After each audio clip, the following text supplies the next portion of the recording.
વિરામ બાદ આપનું સ્વાગત છે। કાલે વિજયભાઈ રૂપાણીનો નશ્વર દેહ રાજકોટ લઈ જવાશે। પૂર્વ સીએમ વિજય રૂપાણીનું ડીએનએ સેમ્પલ મેચ થઈ ગયું છે। ડીએનએ મેચ થતા નશ્વર દેહ પરિવારને સોંપાશે।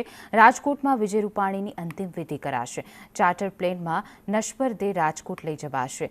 ગુજસેલથી ચાર્ટર પ્લેનમાં નશ્વર દેહ લઈ જવામાં આવશે। આવતીકાલે પૂર્વ સીએમ વિજય રૂપાણીની અંતિમ વિધિ થશે। કેન્દ્રીય ગૃહમંત્રી અમિત શાહ આવશે અંતિમ વિધિમાં, તો મુખ્યમંત્રી ભૂપેન્દ્ર પટેલ રત્નાકર આપશે હાજરી, જ્યારે ગૃહ રાજ્યમંત્રી હર્ષ સંઘવી પાટીલ આપશે હાજરી। મંગળવારે રાજકોટ અને બુધવારે ગાંધીનગરમાં શોકસભા યોજાશે। તો આવતીકાલે પૂર્વ સીએમ વિજય રૂપાણીની અંતિમ વિધિ કરવામાં આવશે અને કેન્દ્રીય ગૃહમંત્રી અમિત શાહ સાથે મુખ્યમંત્રી ભૂપેન્દ્ર પટેલ પણ ઉપસ્થિત રહેશે।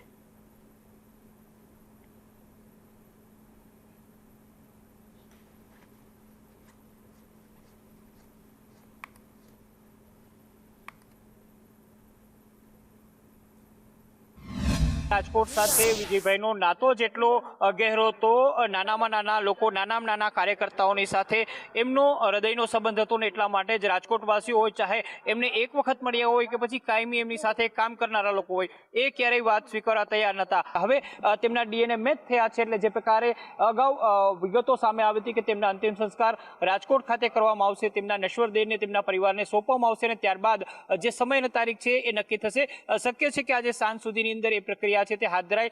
રાજકોટ ખાતે જે પ્રકારની તૈયારીઓ કરવામાં આવી છે, સત્તાવાર રીતે કોઈ વિગતો સામે ના આવતા તે પણ નિરાશ હતા। તેમના લોકપ્રિય નેતા તેમના પોતાના સ્વજનના અંતિમ દર્શન માટે રાજકોટવાસીઓ છે એ અત્યારે પોતાની રાહ જોઈ રહ્યા છે। આપણે લોકોની સાથે પણ વાત કરશું, કારણ કે રાજકોટ એમની સાથે શું કહેશો, જે પ્રકારે વિજયભાઈ છે એમની સાથે આ પ્રકારની કરુણ ઘટના ઘટી?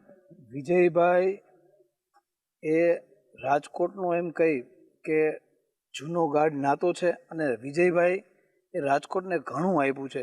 એના હિસાબે કાર્ય કરતા તો ઠીક, પણ રાજકોટની પ્રજા આજે હિબકે ચડી છે। કોમન મેન હતા, કોઈ સાદગી ભર્યું જીવન, તમને આવકાર મળે, સાંભળતા, તમને એક આત્મવિશ્વાસથી કહેતા, એટલે બધાનું સાંભળતા એમ। બિલકુલ, આપણી સાથે બીજા લોકો પણ છે, શું કહેશો વિજયભાઈ સાથેના સંસ્મરણો તમારા?